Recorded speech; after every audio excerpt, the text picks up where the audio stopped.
Well, good evening, ladies and gentlemen. I'm Jack Daly, Director of the Smithsonian's National Air and Space Museum. It's a pleasure to welcome you to the 11th Annual John H. Glenn Lecture in Space History. Since it was inaugurated in 2004, this lecture stands out as one of the most popular events at on our annual calendar. In addition to those of you who secured tickets to be with us here tonight, many more will be watching on webcast and NASA TV. Tonight's lecture is being made possible through the generous support of Boeing. Over the years, Boeing has partnered with the Smithsonian on many important projects. In April, we announced their $30 million contribution, the largest corporate gift in the history of the Smithsonian. The donation will support our educational activities and galleries, including an extensive renovation of our central exhibit area, which we have renamed the Boeing Milestones of Flight Hall. The renovation will be completed in time for our 40th anniversary in 2016, which is also Boeing's 100th anniversary. Representing Boeing here tonight are Mr. Shepard W. Hill, President of Boeing International and Senior Vice President of Business Development and Strategy. Shep, would you please stand up and be recognized here?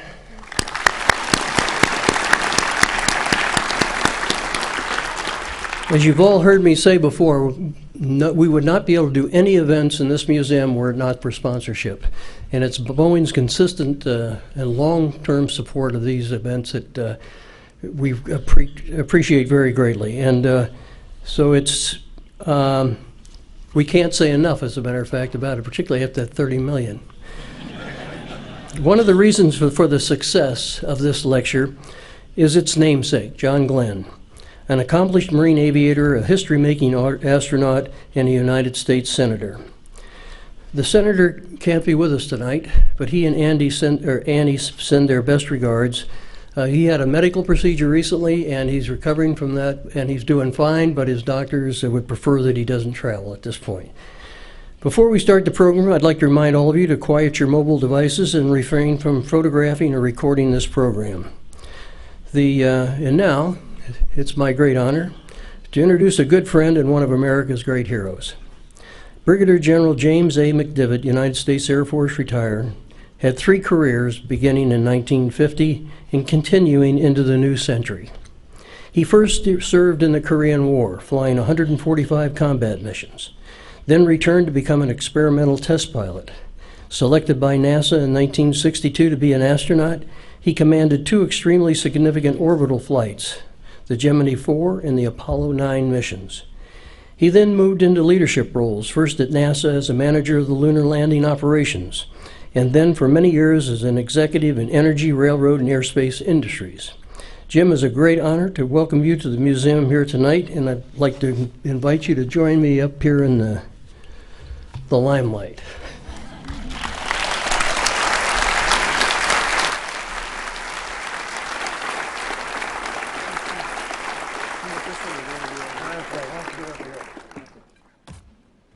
We haven't rehearsed this part. They told us the chairs are on the other side.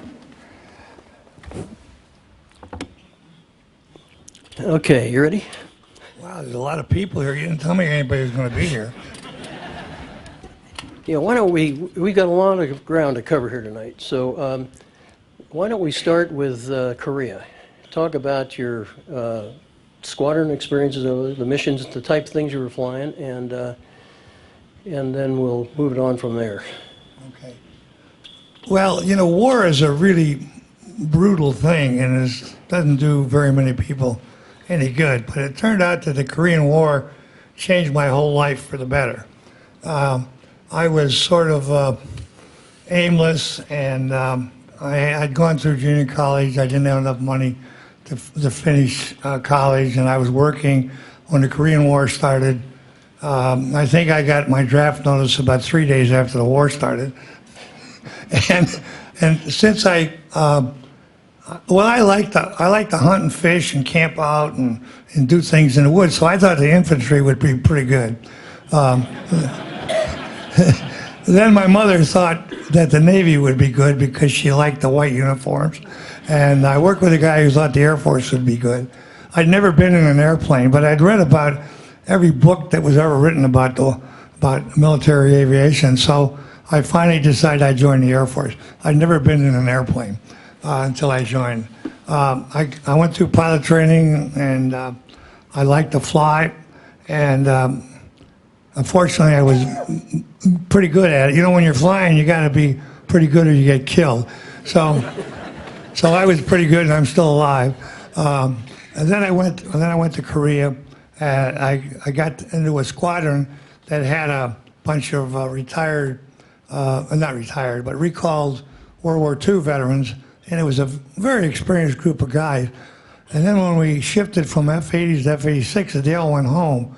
So I ended up being a second lieutenant with the most combat time in my squadron, and I became the operations officer until we got a new one. He got shot down right away, and then I went back to doing the job. Then we got another one who quit. Then we got another one who got shot down. So I ended up as a second lieutenant. I wore first lieutenant bars, but a temporary kind of thing. So I actually had a chance to run a fighter squadron in the middle of the war, where I must admit I didn't know everything I should have known, but I got through it.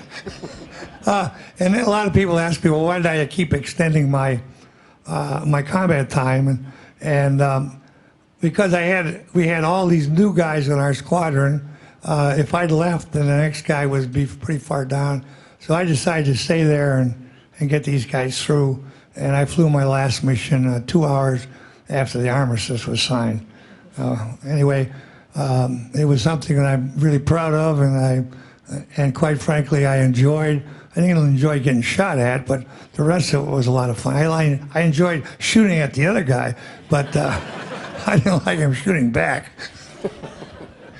Did you have any particular mission that you might ever have anybody jump out and land on the wrong side of? Well, we lost a lot of guys. I had a guy in my flight that was off on a early morning recce, and they bombed a bunch of trucks and came back out, and he never joined up with the other guys in the flight. And so we thought, well, he's been shot down. A little while later, we got a phone call from an anti-aircraft unit up on the Han River, and it turned out that these guys saw this F-80 come in and do a circle around the sandbar and come in and land on the sandbar, gear up, slide off into the water. It was a very short sandbar. And they went out there and looked, and there wasn't anybody in the airplane. So this guy's name was Harry Panter, and he just sort of disappeared. We don't know whether he jumped out over North Korea or whether he was in the airplane when it did that or whatever, just sort of disappeared. But my last mission was the toughest one of all. It was 2 hours after the armistice, and it was kind of a mission that only a headquarters guy could cook up, because you're going to send 8 of us up to the Yalu River to bomb a airfield with no escorts. And in the afternoon, a bunch of F-84s went up, and they had like 200 airplanes escorting them. So fortunately, when we got there, the target was overcast. So we didn't have to bomb it. We went home. Okay, well then you came back after that tour. And you know, for those who are not familiar, when he's talking about being a second lieutenant as the OPSO of a squadron, that's a major's job. Usually when somebody who's had about 20 years in the service, or 14 to 15 at least. And so this is not unique to Korea, because the same thing happened in World War II, where we had very young individuals with extreme responsibility. So the fact that a lot of the people who were recalled from World War II provided that knowledge base in the squadron that got them started, at least. So, yeah. So you were fortunate, I guess, from that standpoint. Yeah, you know, I have lunch every Friday with a bunch of retired Air Force guys, one Marine who comes. We only let him come occasionally. But adds a lot of class to the event. And I was going to say, no, he doesn't contribute anything. But anyway, one of the guys in the thing wants us to all write a little blurb, put it in a book. And I read a little part called the CLCs, Career Limiting Capers. Career Limiting Capers, you can guess, if you do something wrong, on the career. So one of my career limiting capers was when I was a second lieutenant in Korea, and the squadron commander, or squadron next door, had a major as the operations officer. We were scheduled to fly. He was going to lead the thing, 8 ships, and we had to start engine time and stuff, and we started up and got ready to go. And I was checking out another guy as a flight leader, and we waited and waited and waited, and these guys didn't show up. So finally, we shut the engines off. I jumped out to go find a fuel truck because we're getting low on fuel, and then these guys came wandering out like a half hour after start engine time. Well, that, needless to say, it irritated me a little bit, and we had to go back and start up again, low on fuel, and we got to the target and got back really low on fuel. So after the flight, I jumped out of my airplane, ran down a flight line, and cornered this major, he was an operations officer, so was I. So I felt it was job to job rather than rank to rank, but I really chewed his butt out.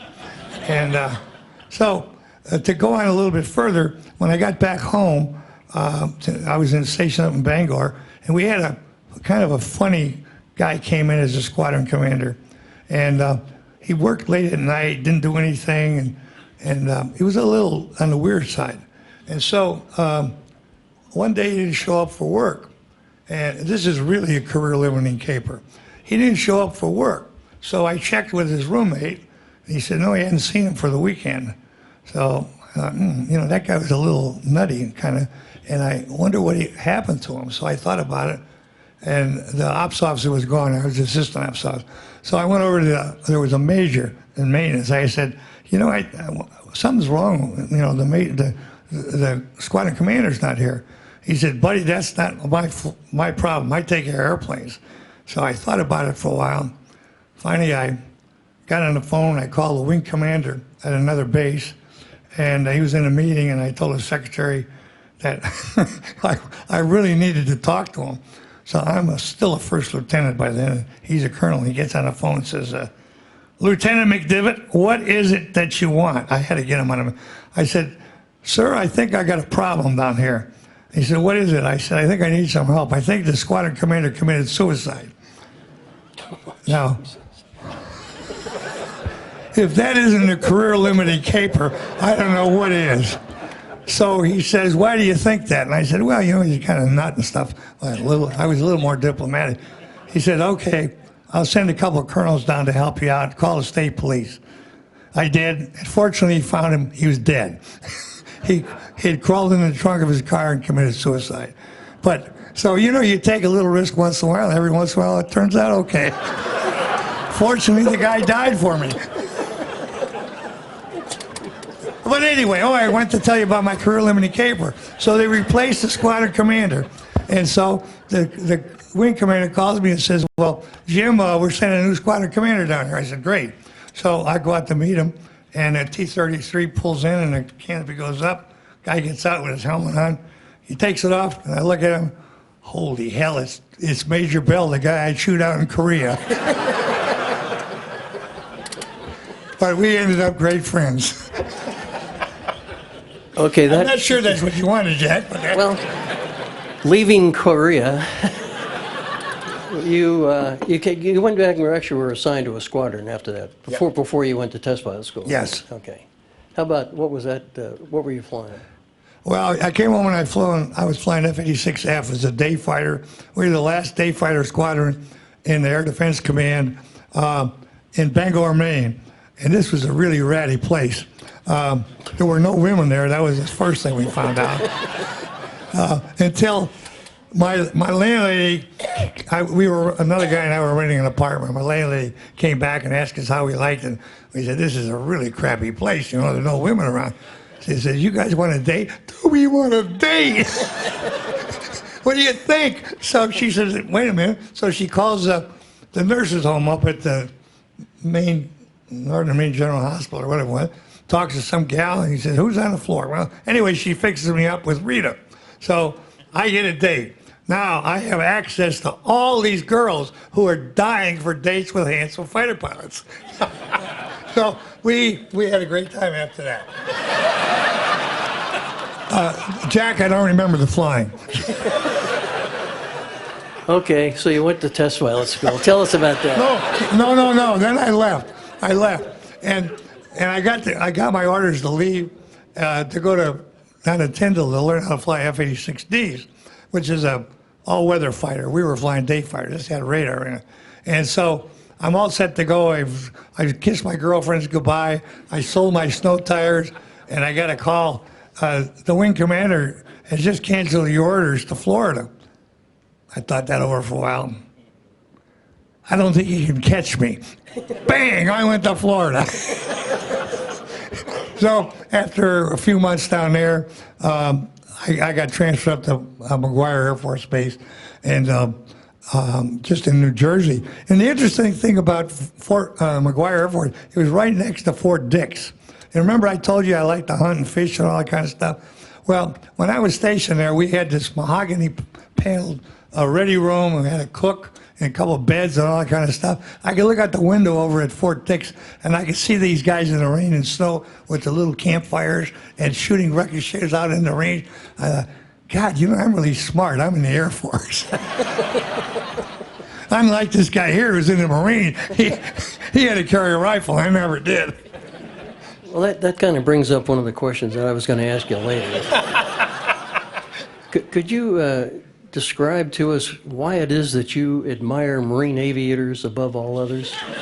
Well, the reason I do is they got these pretty mess dress uniforms. You ever seen those things?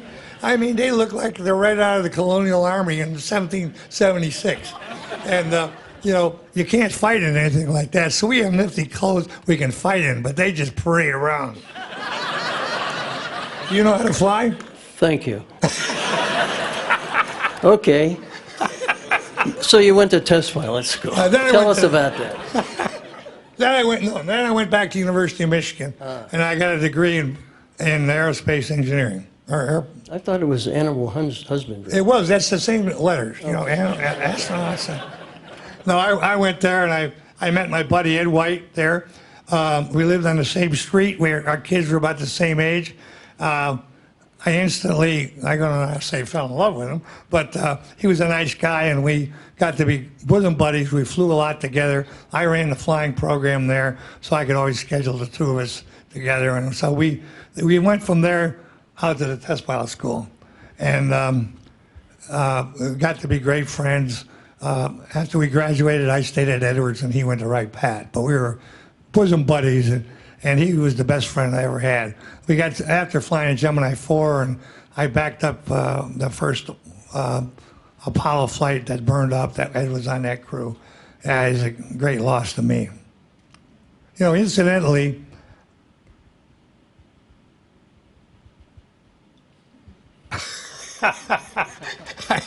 wondering whether I should say it. No, incidentally, his wife was a lovely lady, and she got married to a very wealthy guy and stuff, but I don't think she ever stopped loving Ed, and she committed suicide. It was a very sad thing.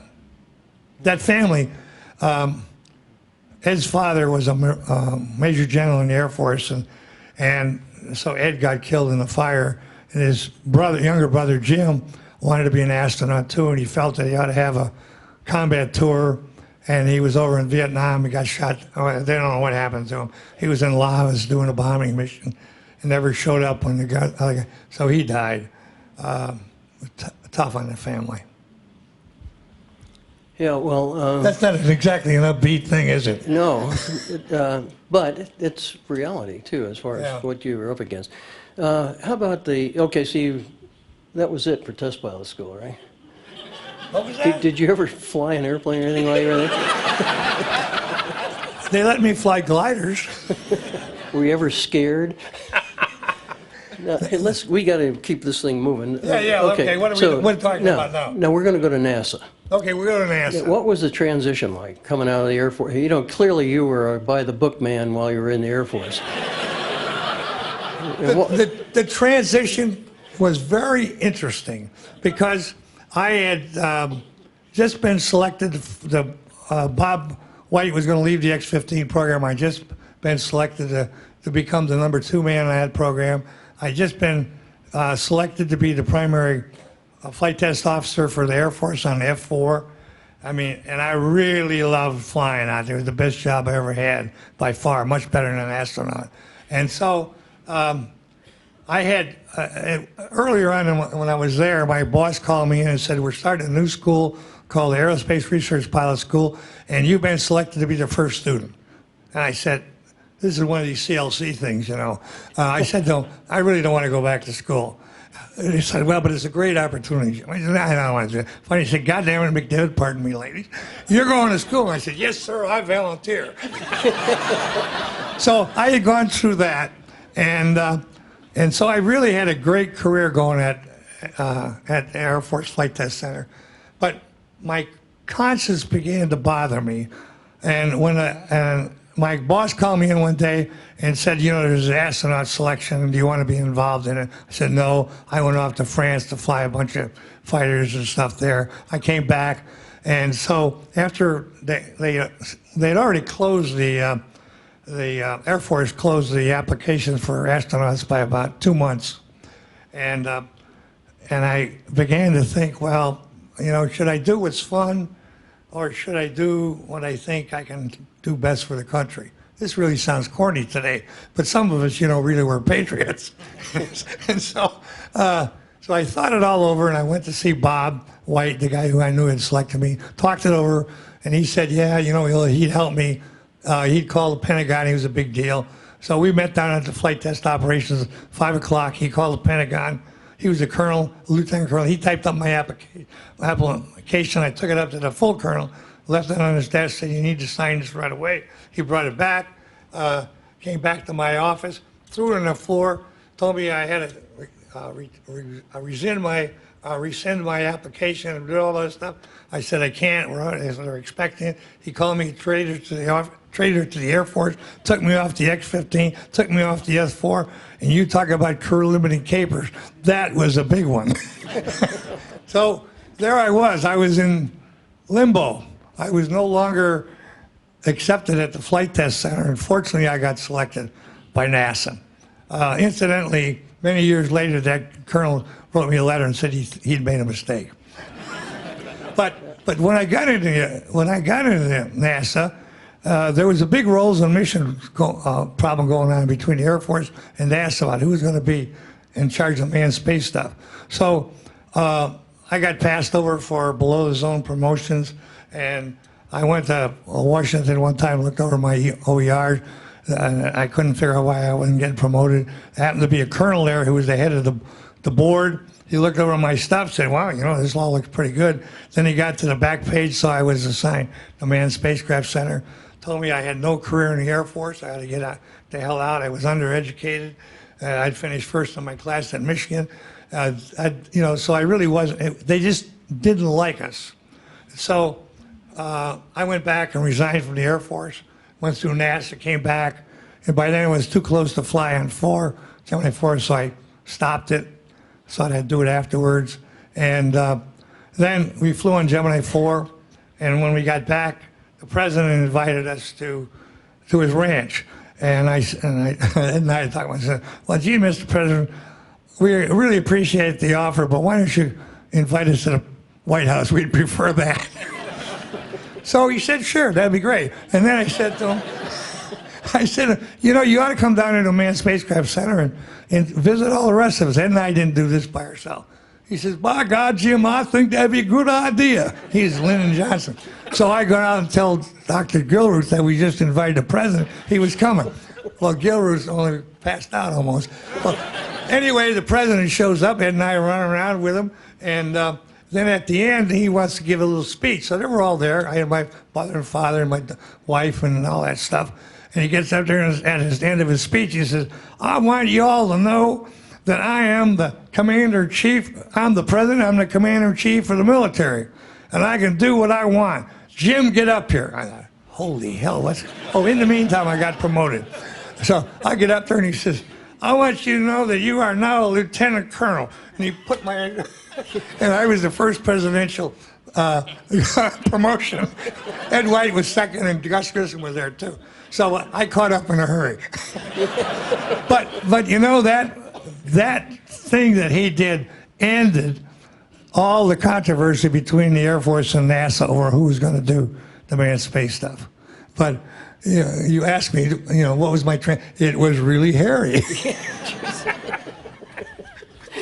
I'll I say, know you didn't want that answer. no, but how the hell did you ever make general? Beats the hell out of me. We got to talk a little bit about space. Okay, yeah, a little talk about space. Okay, you actually commanded 2 missions, Yes. and that's unusual to be the commander on any mission for the first. Well, you were actually the second class of astronauts, yes. so you were the new guys, Yeah. the new 9, right? Yeah. Was that it? Okay, so how did it end up that you? Well, you just talk a little bit about this in the Gemini program and how you got in. I don't know if you people in the back can see, but if you take a look at me, I'm really good looking. and I have a hell of a personality. So, I mean, what more do you want? Well, but you lack confidence. Yeah, I lack confidence, but I had it along to, no, I don't know. Let me tell you, I'll leave you. Okay, but he's trying to lead me to something. I'm not going there. It's pretty obvious. When we first got selected for astronaut training, we got a phone call and it said we're supposed to go to Houston and go to the Rice Hotel and ask for somebody like Jack Campbell. I don't remember the name, but Jack Campbell. So Neil Armstrong and Elliot C. and I flew in together. We're all out at Edward, and we're thinking, who's this Jack Campbell? Is this like a bootlegger? You knock on the door and come back and Jack Campbell. Well, we're driving into town, and there's this huge billboard that says, "Come to the Rice Hotel and ask for Jack Campbell." He happened to be the manager of the hotel. And also, we went and had the big hoopla and all that stuff. So nobody knew who we were before, and after this big hoopla, nobody knew who we were afterwards either. So Ed White and Neil Armstrong and I were at this hotel staying together, and Ed and I were captains. We didn't have any money, and Neil was a GS something or other. He had more money than we did. But anyway, we were leaving the hotel to go to get something to eat, and we went by a truckers convention, and they had hors d'oeuvres and drinks and stuff. So I said, why don't we stop here? So he said, okay. So we go in, sign in. I remember it was the Acme Trucking Company. Signed in, Went in, sat down, had a couple of drinks. We were behaving ourselves. Pretty soon, some trucker comes over and says, "Listen, you guys, I know you're not truckers, but you're behaving. You can stay here. But I want you to get those 2 SOBs over in the corner making all that noise out of here before I call the police." I looked over. It was Pete Conrad and Jim Lowe.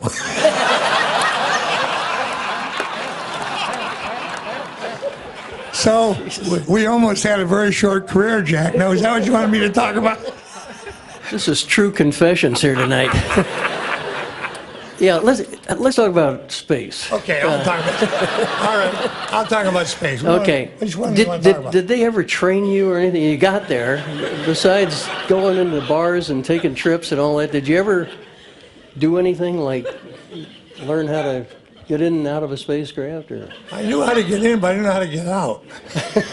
No, Okay, it was, you must have had, okay, so you had a program. Yeah. Now you're the mission commander. You had to do something. well, when we first got in, we had a couple of weeks of class, and I already had a lot of this stuff beforehand at the university and at the Air Force schools, and so it was pretty rudimentary. Then we went around and we toured all the aerospace companies, and it's not like it today, but in those days they wanted to show us the computer rooms.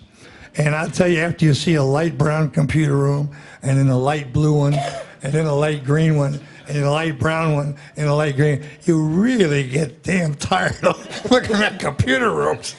But anyway, we did all that stuff, but then mostly we did on-the-job training. We watched the Mercury guys go, and we worked with the controllers, and I was just lucky enough to get picked on an early flight, and the interesting thing was on Gemini 4, there wasn't a single thing in the whole mission that surprised me, except when they opened up the fuel valves when we were on the pad to let the fuel go down to the ground, to the engines, because it made a hell of a lot of noise.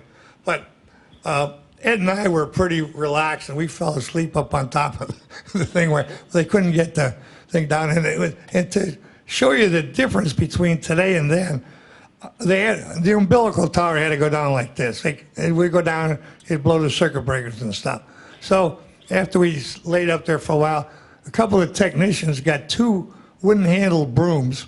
One got on one side of the circuit breaker. It was a big circuit breaker. One guy got on the other side, and when it popped, they just pushed it back together. It probably burned up every wire at the Cape, and we got the thing down. And so it's a good thing we launched because they probably never got that damn thing up again.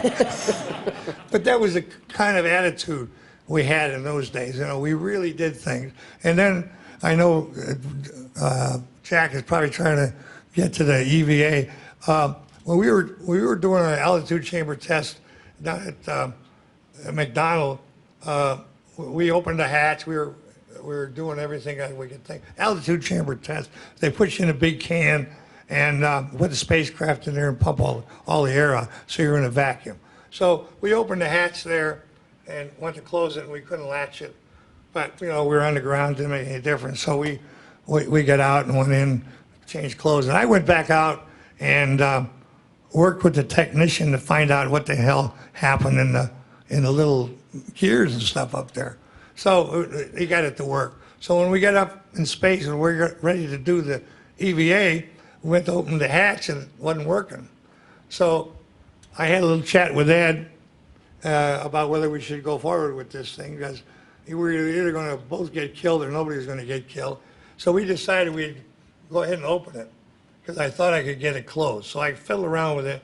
Now I'm in a pressure suit and I can't see the gears. So I finally got the thing to work. We got it open.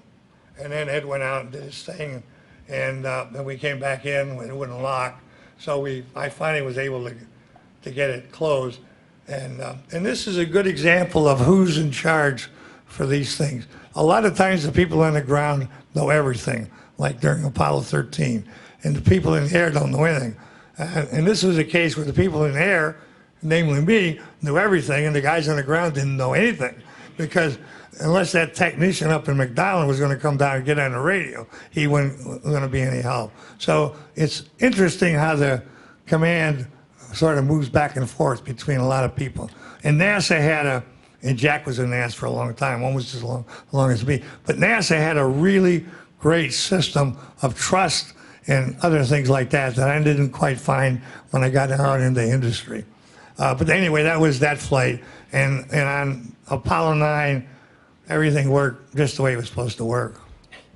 Not so fast, Charlie. Okay, let me summarize here for a minute, okay? Yeah, sure. Mind I have a drink? No, go ahead. We've kind of brushed over a lot of things here that are pretty important. I want to make sure that we go. 145 missions in Korea was a lot. You know, in Vietnam, we were shorter distances and all these sort of things, so you hear higher numbers. Flying fighters in Korea was very hazardous, took a hell of a lot of skill. Jim's an extraordinary aviator. He came back and was assigned to test pilot school. That doesn't happen by accident. The airplanes that he was testing were the front line in those days. And then he gets selected, actually the Air Force selected him, put in for the astronaut program, goes to it, and then his first mission, he's the commander. We're with a, you know. Don't forget I was good looking, I had a great personality.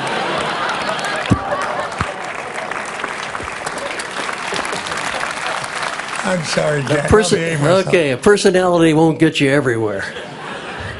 All right, so we're at this point. Now, then the other thing about the Gemini program is it was extremely important to the progression that was being made in the space program at that time. Everything that they did in Gemini were experiments. They didn't know what was going to happen. They didn't know, in fact, Jim told me that they thought he might die when he came back from his mission because it was going to be for 4 days. Things like that. And the doctors were trying all kinds of things. So the program that he had that laid out for this mission were to find out what could then be transferred to the Apollo program. How long could we stay? The Russians had been outpacing us in terms of duration of flights, and they did a spacewalk earlier than ours. So this was a very important mission that had to be accomplished, and they did. They completed all of their tasks. Now, they did have to make a manual re-entry because they screwed up their computer. Yeah. You did screw up your computer. Is that a true statement? The computer got screwed up. Let me say something. It was an IBM computer, and IBM unfortunately decided that that was the day to take out full double-page ads in the Washington Post, the Wall Street Journal, the New York Times, and some of the magazines that said, "The computer in Gemini 4 is made by IBM." The headlines in the newspaper said, "The computer in Gemini 4 has failed." Very bad timing. But do you want to say anything about the difficulty? You talked about the hatch, and no surprises on the spacewalk. You got him back in with okay. So we're going to move on to Apollo 9 now. Okay. You ready for this? How are we Okay. doing, Coach? We're hanging in there. Okay. Yeah. All right. But let's stick to He's a Marine general. you can tell I have a lot of influence. The Gemini 9 has been characterized by some authors as a test pilot's feast because of all the things. You were essentially going to do everything that had to be done to go land on the moon except land. You tested every piece of equipment, every procedure, everything, right? Yes, that's correct. Okay. And as a matter of fact, it all worked, which was fortunate, just about. And later on, when I became this Apollo spacecraft program manager, and we had problems like Apollo 13, we had to do a lot of peculiar things. Fortunately, I'd already done all those things myself. So it gave me a heck of a lot more confidence that the guys in flight could do it because I'd already done it. So it turned out to not only be a good way, because I didn't think I was going to become the program manager. It was we had to test everything. And so having done that, it gave me a lot of personal experience when I became the program manager. Yeah, which is what you did after that flight, and took over a leadership role now in selecting crews and No, I never selected no crews. clue? Never- Okay. I never selected But in terms of the configuration and the test objectives and all those sort of things, you were Yeah. instrumental in that then. Yeah. What was that Air question? Force general's name that ran the program early on? Yeah, thanks. Yeah, General Phillips. Yeah, I'm really hip on this stuff. Anyway, General Phillips and I were down at the Cape after one of the spacecraft flights, maybe 10 or maybe it could have been 11, I don't know. And he said to me, the president said we're going to go to the moon with a man and then return him safely to Earth. But we're going to be able to do that. Then what are we going to do? So we had to have a lunar exploration program. So when I finally left the astronaut office and went over there, I became the head of the lunar exploration something or other. And we put together a team of about 10 or 15 guys and looked at all the options and then developed what we call the Block 2 lunar modules with the rovers and the long duration on the moon and all that kind of stuff. A little interesting story there. We had a PR guy on this thing with me. I couldn't figure out why I had a PR guy, but we did. And so when we were talking about what we're going to add, there was the TV camera, which we could put on the rover. And I said, "Does anybody here need a TV camera?" And we're no. Got to the PR guy. I thought, well, hell, he's going to say yes. Get him, no. I said, "You're the dumbest bunch of clods I've ever worked with." I said, "We're going to put a TV camera on there," and we did. And it was a lot of use. The scientists on the ground could run the TV camera when the astronauts were out walking around, and it turned out to be a really great instrument for us. I don't think I answered your question. I must be a politician. Well, you haven't answered any of them yet. But do you want to talk about anything else? Do you want to talk about the railroad or the transportation energy or anything like that? Let me. When I I'm keeping the time. Don't worry. When I left NASA, I left NASA because I had 4 children, and I had been gone a lot for 10 years, and I wanted to make sure that they had something more of a stable life. So I I told NASA and then the Air Force I was going to retire, and I didn't have a job.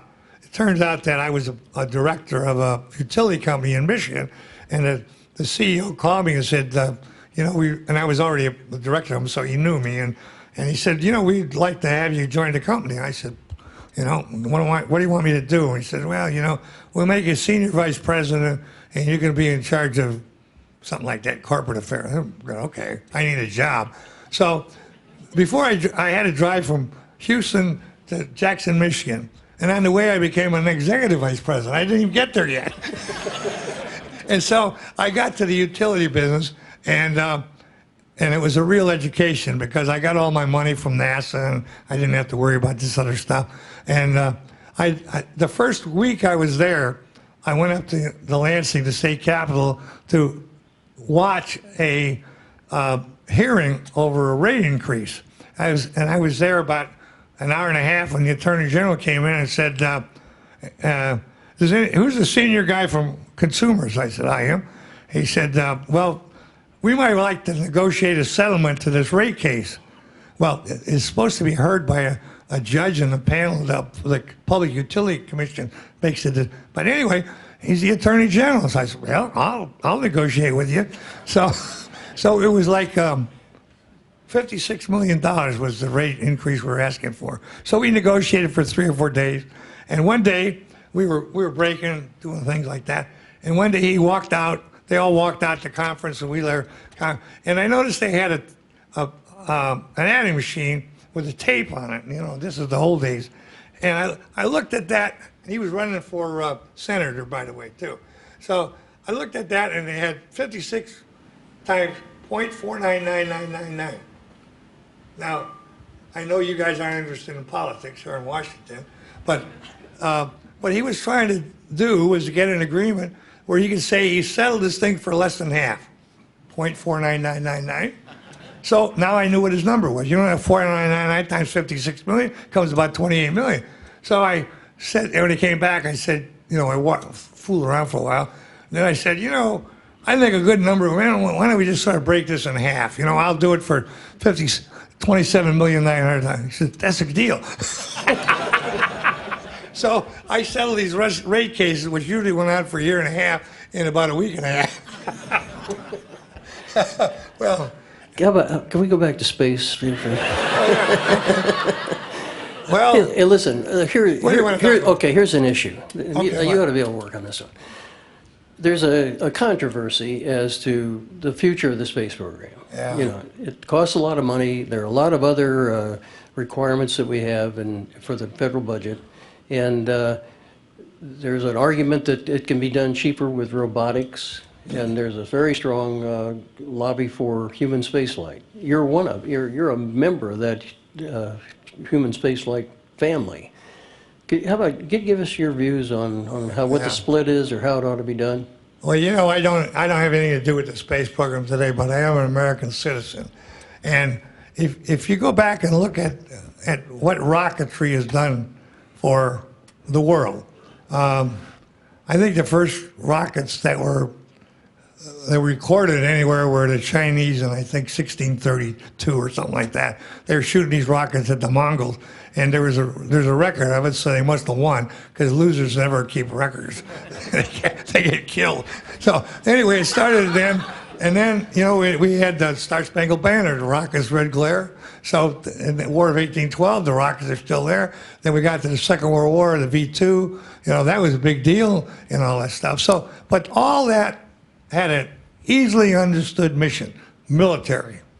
And then we got to 1957 in the fall, was that either October or November, the Russians launched Sputnik. And this was the year of it's called the International Geophysical Year. And the United States' job in that big thing was to launch a satellite. And they were doing it with a Vanguard, which kept blowing up and it wasn't very good. And so President Eisenhower didn't really grasp the significance of being first into space. Although I read recently he had knowledge of what the Russians were doing because the CIA had something like that. But anyway, so he missed that. Now, all of a sudden the object isn't a military achievement. It's either national prestige or an increase in knowledge or something like that.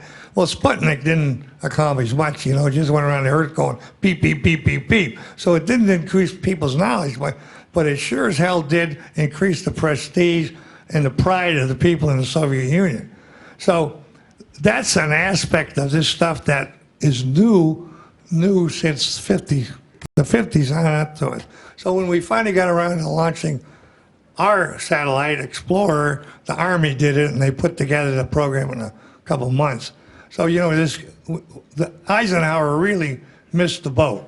Now, when you get to President Kennedy, he made that announcement. I really wish John was here because he was a good buddy of the president, and I always wondered whether President Kennedy knew what he was doing or not when he said we're going to the moon this decade. You know, that's not 10 years, it was 8.5 years, because all the experience we had was a 10-minute flight of Alan Shepard. And so, I think the best way I think is motivation. It created a lot of emotion and motivation in the people in the United States. And so we really had tremendous support. And so we went there. And so when we flew, the Russians beat us into space with man. And then finally John flew. And then we went on like that. And so we were always they beat us on the EVA. They were always a little bit behind. So a lot of this stuff is increase in knowledge about what man can do in space. But so much more of it is prestige and national pride. And now we're talking about Mars and things like that. Well, that's a big step. If you go back to airplanes, as we were talking about earlier, you know, Orville Wright didn't have much of an autopilot on his airplane. But today, when a commercial airline takes off, I think they fly to 400 feet and then they turn the autopilot on and fly off to their destination at 800 feet. They take over and land, except for the South Koreans who don't know how to land. You know, Jack and I were talking. When you're on final approach, you look at two things. You look at the runway and the airspeed indicator. That's not very complicated. But anyway, that stuff is very automated today.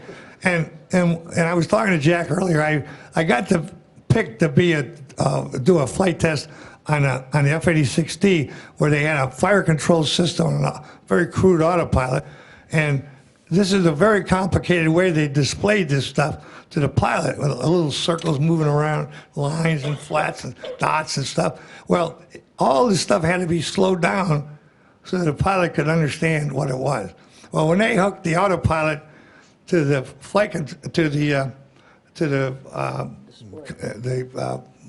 armament computer and all that, and we put it together, I'm telling you, that was instantaneous. When I turned that stuff on, I'd grab a hold of the handle on an airplane, and it would be bang, bang, bang, bang, bang, bang.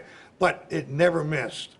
And I thought, well, you know, this automation is pretty good. But it didn't dawn on me until much later that, you know, that's really, when you take the pilot out of the loop, it helps. Now, when you fly in space, honestly, the pilot doesn't do anything as far as guiding this thing. He can't calculate anything. So it's all computerized. It's all automated, and everything's going to automation. So the question I ask you all is to think about it at least. There's so much knowledge that we're going to be gained by doing things. Like on Apollo, we got a lot of knowledge about the moon, and we got a lot of knowledge about how people operate in space, and we had a lot of prestige from that. But quite frankly, the limitations that we had because we had a man on the moon were significant. We were not allowed to have anybody go further from the spacecraft with those backpacks on than they could get back in case the big backpack failed. We put the rover on, they couldn't go farther from the spacecraft on the rover than they could walk back with the backpack. So as soon as you put humans on there, there's a lot of constraints. So if we're thinking about going to the moon again or to Mars or stuff like that, we ought to think very carefully about whether we want to put a man on it. But there's a lot more pride and prestige for your country when you do this with man. So it's one of these things about how much do you want to pay for the prestige and pride of putting a man someplace rather than doing more research and learning more about the planet by going on man. I don't have a position on it, and this is something that the president or somebody like that needs to decide. When I was working for NASA, I knew what we were doing. You know, our mission was go to the moon. Today, people talk about going to asteroids or to Mars, and they're building command module-like things and rockets. They don't have any way of landing.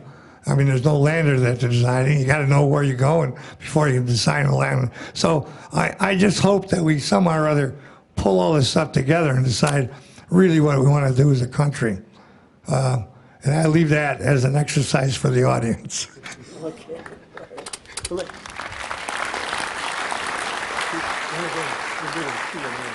Yeah, that's good. We'll go to a Q&A now, and I wish you a lot of luck in getting him to answer your questions. There's a couple old guys up here, and we can't. Neither one of us can hear, so you need to shout it out. Yeah, go ahead. Correct me if I'm wrong, but I believe that you could have had one of the later lunar landing flights.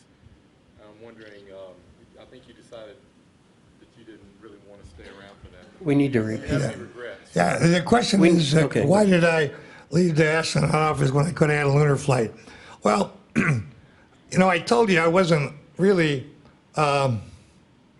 excited about becoming an astronaut, and really enjoyed it. It was a good job.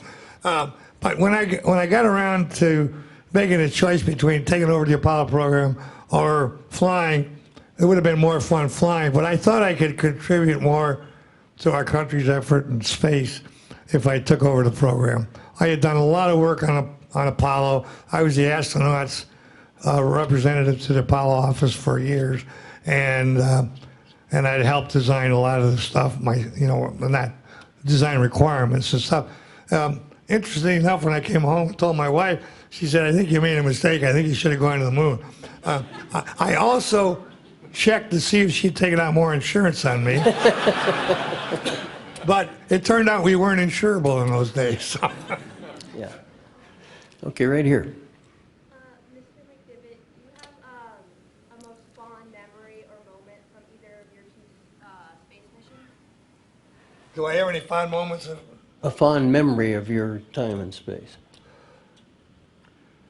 Well, all of it. I don't think there was any one single thing that stood out. One of the things that really hit me a lot was when Ed White got killed.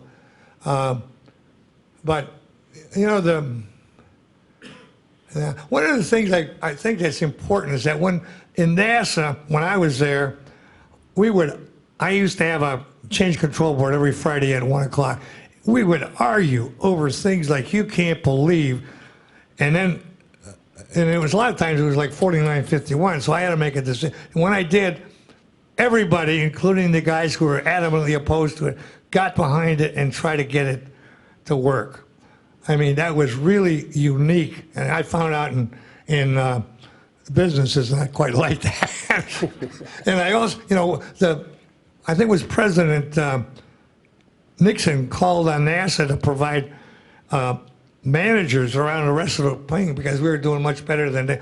And a guy named Wes Yarnovic was made the deputy of HUD, I think it was. And he said, I saw him on the airplane one day, and he says, "I'm quitting. I can't believe this. You know, these guys argue all the time. I make a decision. The guys that are on my side, they're still arguing about it, so nothing gets done." It's not like that at the museum, is it? No. Okay. Not at all. I might comment on that. You know, one of the things that people ask me what it's like having come out of the Marine Corps and gone through NASA and be here. When I was in the Marine Corps and I put out a directive, I assumed that it was going to happen. Yes. When I got to NASA and put out a directive, that started the conversation. When I got here and put out a directive, it started the resistance. Go ahead. You've ever checked whether the Lyndon Johnson tapes would give you some background on your visit with the president? The Lyndon Johnson tapes at the White House recorded 4,000 hours of Johnson's conversations. And in the process of making the decision that he made to go with you guys. I wonder if anybody has ever looked at the tapes to see whether that's there or not. Not to the best of my knowledge. We need to repeat the question here. Oh yeah, he said there was about 4,000 hours of Lyndon Johnson tapes, and he wondered if there was some recording of the conversations we had, and not that I know of.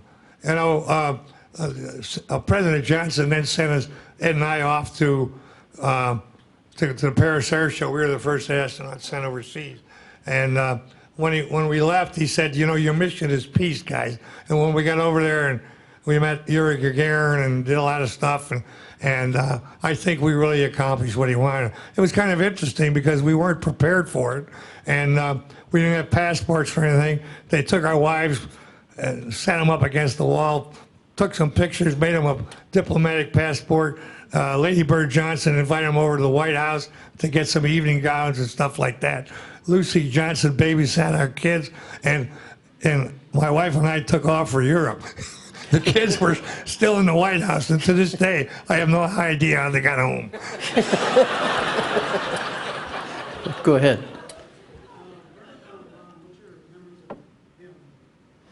What are your memories of Werner von Braun? Werner von Braun. He was a great guy.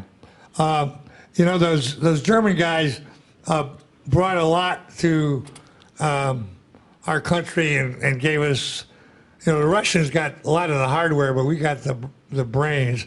And, you know, one of the guys, Dr. Rudolph, who developed the Saturn V, was sent out of the country because he had a lot of slave laborers at Peenemünde, and so he developed the Saturn V for us, or was the program manager for it, and got sent back to Germany. Kind of too bad, but those guys really helped us a lot. You know, I really, I don't know if you ever saw Dr. Divas. He had this big scar on his face, and I always wanted to ask him, did you get that in a saber fight, or was it a bar fight? Yeah, go right. Go ahead. Yes. So in 1969, you and Joe Shea went to Ann Arbor and you had dinner with your own aeronautics engineering professor. Could you talk a little bit about Joe Shea? A lot of people here know who he was. And who was your professor and why were you guys there? You and Joe Shea went to dinner. Me. Well, Joe was a great guy, and was the program manager up until the fire, and it really affected him mentally. I don't mean he went berserk or anything, but it really affected him when he had to lead the program. But he and I were great friends, and I've run across him for many times in the future after leaving the program. And but he just didn't like to handle that kind of stuff. The guys who get burned up were good friends of his too. We used to play a lot of tennis together. You got some, you know, if you're in a business where people get killed around you, you got to learn how to handle that. And Joe didn't do very well with that. Okay, right here. This is kind of anecdotal. I volunteer here, and I've been asked this question twice. In your Apollo 9 mission patch, the D in your name, McDivitt, why is it red in the center of the D? You notice that. Well, our patch has my name in it, in the middle of the D is red. Well, we had identified the missions that needed to be flown by letters, A, B, C, D, E, F, G, and our mission was the D mission. Here's a straight answer for a change. Go ahead, Tom.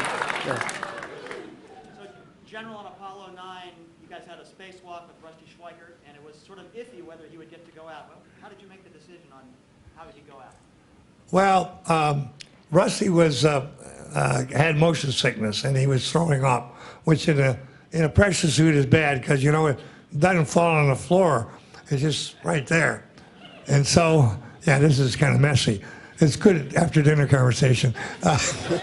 And so, if you're in a pressurized pressure suit in the vacuum and you throw up, you could very well choke to death. A very high probability that you would. So when he was throwing up a couple of days before, I told the docs and stuff that he probably wasn't going to be able to make it, and I'd go do the EVA. And then on the morning, when he got up, he was looking a little bit better and a little bit better. And you know, he trained for this. He had his heart set on it, and you know, you have to make decisions. So I made a decision. It was okay for him to go out, and he did, and he did a good job. Yeah, but you got to do things like that. You ever do any labor contracting? It's kind of like that. So you had a dual spacewalk during Apollo 9. Yes. Okay. Yeah. That was something you forgot to mention when we were going through that. Well, I stuck my head on all those things, but I never got a spacewalk out of it. Yeah, go ahead. Okay. You were on the first crew to fly the lunar module. Do you remember telling the crew of Apollo 10 or other astronauts any tips for it that hadn't come up in training? And did you find it to be as reliable and well engineered as a lot of people today see it as? Repeat that question. Yes. Oh, well, he wanted to know if on Apollo, flying Apollo 9, was the lunar module good, and should I have told anybody, or did I? Well, the thing is, the spacecraft was flawless. Did everything it was supposed to do. You know, I did tell him one thing. Since we were trying to do everything in the world, we did a lunar module to command module docking. Now, you stand up in the lunar module, you don't sit down, but you're looking out this way. So forward is that way, and left is that way, and right is this way, and rolling. Well, when you're doing it up this way, the coordinate system changes. So you have to make a coordinate adjustment in your mind of, like, roll, you know, could all of a sudden be yaw, and it's a very complicated thing to do.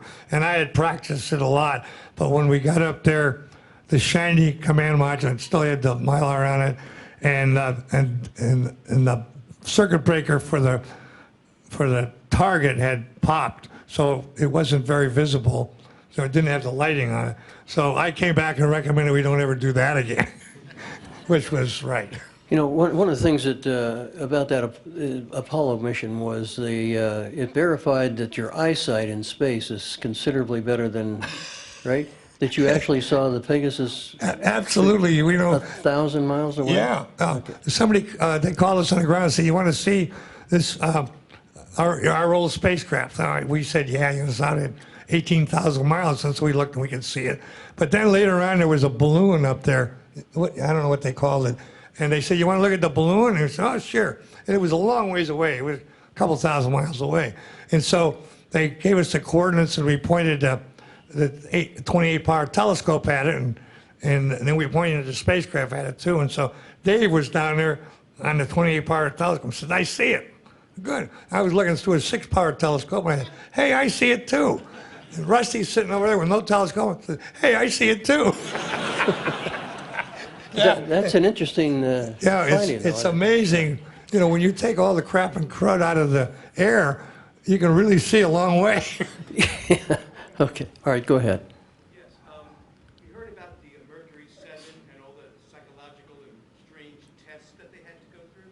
What about your group? Did you get locked in a room like they did with a pad and supposed to draw pictures and stuff like that? What about some of the... I couldn't hear him. You hear? They said that the other astronauts besides you had to go through a lot of psychological training and Yeah. and where they asked them questions and I failed right off the bat. You know, I guess everybody's old enough. So I was going through a bunch of psychological testing for the Air Force, and I was in this anechoic chamber, which is a chamber that deadens sound and reflected waves and stuff like that. It's used for radar stuff. Anyway, I'm in there with this lady psychiatrist who's asking me all these things. You know, what do you see on this page, and what's this Rorschach thing look like to you? And so she shows me this blank piece of paper, and she says, what do you see there? I said, wow. She says, what is it? I say, I think it's a blonde lady, naked, riding on a white horse in a snowstorm. She says, do you really see that there? Yeah, don't you? Okay.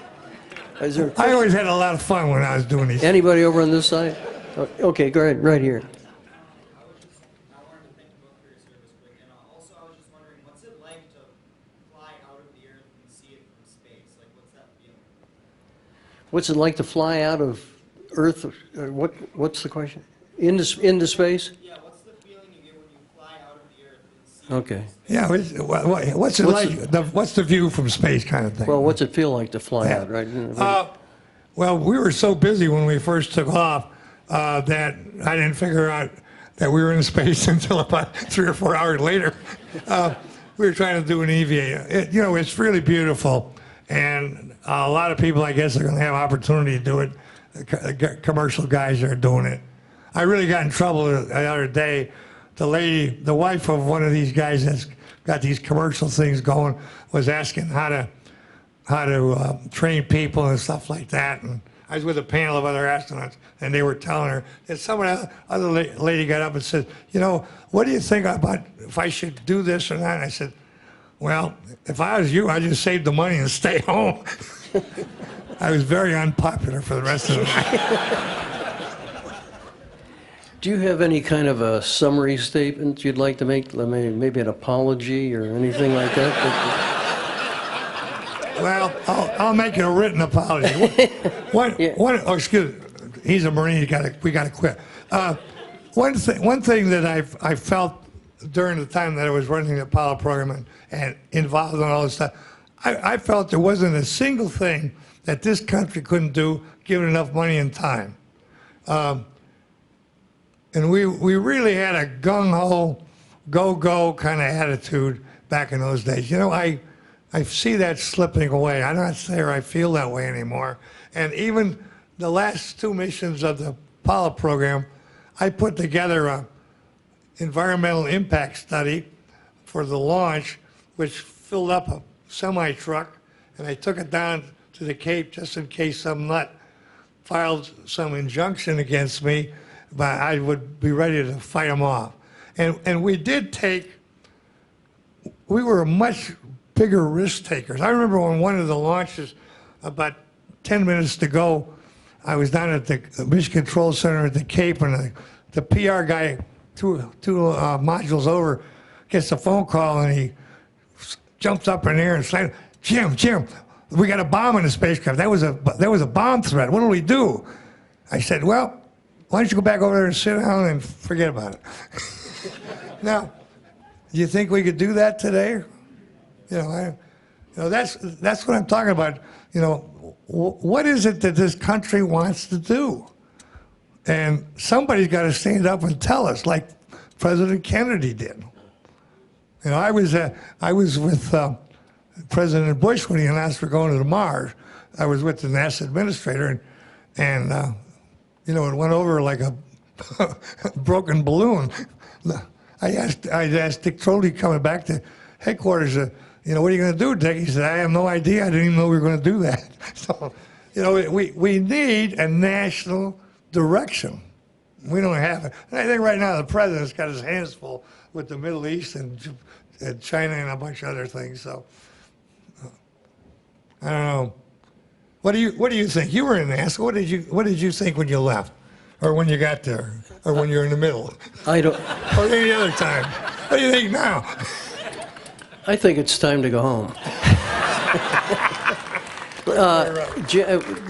He's done his very best to dissuade us of this opinion, but he's actually an incredible guy.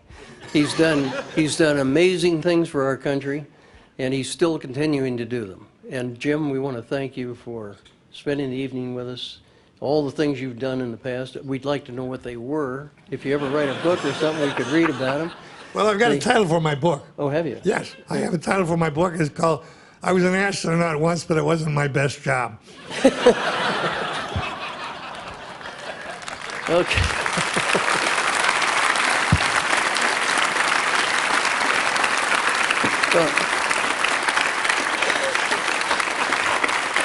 As a memento of this evening, I've got a book called Milestones of Space. Oh, great. You may want to read that.